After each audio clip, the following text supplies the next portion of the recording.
Assalamualaikum warahmatullahi wabarakatuh. Sebelumnya, perkenalkan saya Andini Faizatul Putri dengan NIM F1C42002. Video ini dibuat untuk memenuhi tugas ujian akhir semester manajemen laboratorium. Baik, di sini saya akan menjelaskan tentang dua materi, yaitu maintenance alat laboratorium dan keselamatan kerja dan kesehatan kerja.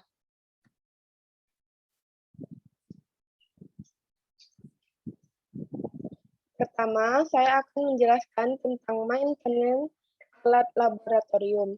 Pemeliharaan atau maintenance merupakan suatu kegiatan yang harus dilakukan secara berkelanjutan. Tujuan dari kegiatan berkelanjutan ini yaitu untuk menjaga, mengurangi kerusakan, meningkatkan, serta mempertahankan kondisi alat laboratorium. Nah, selanjutnya beberapa elemen dari pemeliharaan laboratorium terbagi menjadi 4. Yang pertama, leader and people, yaitu teknisi laboratorium yang berperan penting dalam menjaga alat laboratorium. Yang kedua, method and progress. Method and progress merupakan kegiatan yang wajib dilakukan oleh para teknisi laboratorium untuk kelangsungan laboratorium itu sendiri. Yang ketiga yaitu sistem dan teknologi. Sistem dan teknologi merupakan alat yang digunakan oleh para teknisi dalam laboratorium untuk menerapkan proses dan metode yang dipilih. Yang keempat yaitu material dan physical plan, yaitu material dan fisik laboratorium yang dimiliki dapat dipertahankan dengan adanya pengelolaan pada proses dan metode. Selanjutnya, tujuan dari maintenance alat laboratorium. Tujuan dari memelihara alat laboratorium terbagi menjadi beberapa. Yang pertama yaitu agar peralatan laboratorium selalu prima dan siap pakai secara optimal. Yang kedua yaitu memperpanjang umur pemakaian suatu alat. Yang ketiga yaitu menjamin kelancaran kegiatan pembelajaran dengan alat yang sudah bagus. Yang keempat, menjamin keamanan dan kenyamanan bagi para pemakai alat laboratorium. Yang kelima, mengetahui kerusakan secara dini sehingga dapat mencegah hal-hal yang tidak diinginkan. Yang keenam, menghindari terjadinya kerusakan secara mendadak. Yang ketujuh, menghindari terjadinya kerusakan fatal. Maintenance laboratorium sendiri terbagi menjadi dua, yaitu pemeliharaan terencana dan pemeliharaan tidak terencana. Pemeliharaan terencana sendiri merupakan suatu jenis pemeliharaan yang diprogramkan, diorganisir, dijadwalkan, dan dianggarkan, serta dilaksanakan sesuai rencana, serta nantinya akan dilakukan monitoring dan evaluasi. Pemeliharaan berencana sendiri terbagi lagi menjadi dua, yaitu pemeliharaan preventif dan pemeliharaan korektif. Pemeliharaan preventif yaitu suatu sistem pemeliharaan laboratorium yang sadar dilakukan. Meliputi pemeliharaan ini bertujuan untuk meliputi beberapa yaitu perencanaan, pengorganisasian, pelaksanaan, serta monitoring dengan tujuan untuk mencegah terjadinya gangguan kemacetan selama pemakaian alat laboratorium. Yang kedua, pemeliharaan korektif. Pemeliharaan korektif yaitu pemeliharaan yang secara sadar dilakukan melalui beberapa tahap juga dengan tujuan untuk mengembalikan peralatan laboratorium pada kondisi standar sehingga dapat berfungsi normal. Yang kedua, pemeliharaan tidak berencana. Pemeliharaan ini termasuk jenis pemeliharaan yang bersifat perbaikan terhadap kerusakan yang tidak diperkirakan sebelumnya. Pemeliharaan tidak berencana disebut juga dengan pemeliharaan darurat.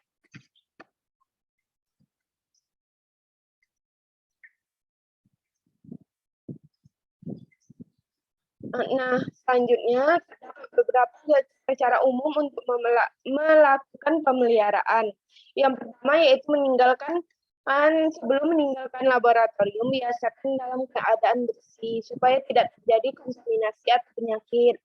Yang kedua, kembalikan alat laboratorium kepada tempatnya. Yang ketiga, bersihkan meja dan lantai laboratorium menggunakan antiseptik. Yang keempat, cucilah dengan bersih semua alat yang telah dipakai, seperti tabung reaksi, pipet, kaca, preparat, serta alat-alat laboratorium lainnya agar tetap steril dan siap digunakan kembali. Yang kelima, jangan sesekali menggunakan alat laboratorium jika kondisinya buruk. Yang keenam, gunakan alat laboratorium tersebut sesuai dengan keperluan. Yang ketujuh, matikan semua alat laboratorium yang terhubung dengan arus listrik jika alat tersebut tidak digunakan kembali.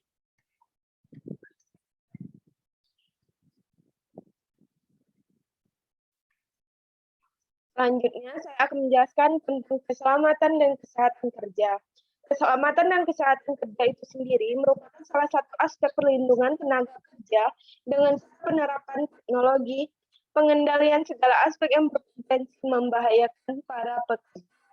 Pengendalian ini ditunjukkan untuk sumber daya yang berpotensi menimbulkan penyakit akibat pekerjaan, pencegahan kecelakaan dan penyelesaian peralatan kerja baik mesin dan karakteristik manusia yang menjalankan pekerjaan tersebut. Tujuan dari dibuatnya ketiga itu sendiri yaitu melindungi dan menjamin keselamatan tenaga kerja. Tenaga kerja akan terjamin apabila dijalankan sesuai dengan ketiga. Yang kedua yaitu menjamin setiap sumber produksi dapat digunakan aman dan efisien. Yang terakhir yaitu meningkatkan kesejahteraan dan produktivitas nasional. Dalam bekerja tidak selamanya akan berjalan mulus, tetapi akan banyak menimbulkan jenis-jenis bahaya. Bahaya tersebut bila dibiarkan terlalu lama akan menimbulkan penyakit akibat kerja. Penyakit akibat kerja atau PAK dapat dicegah dengan melakukan beberapa tips, yaitu yang pertama, pakailah alat pelindung diri secara benar dan teratur. Yang kedua, kenali risiko pekerjaan dan cegah supaya tidak terjadi lebih lanjut. Dan segera tempat kesehatan terdekat apabila terjadi luka yang berkelanjutan. Apabila terjadi kecelakaan kerja pada tempat kerja, hal yang pertama yang bisa kita lakukan yaitu P3K adalah upaya pertolongan dan perawatan sementara terhadap korban kecelakaan sebelum mendapatkan pertolongan yang lebih sempurna dari dokter atau para medis. Tujuan dari ketiga yaitu menyelamatkan nyawa korban, meringankan penderitaan korban, mencegah cedera atau penyakit menjadi lebih parah atau apapun mempertahankan daya korban. Baik, itu saja penjelasan dari saya. Saya akhiri. Wassalamualaikum warahmatullahi wabarakatuh.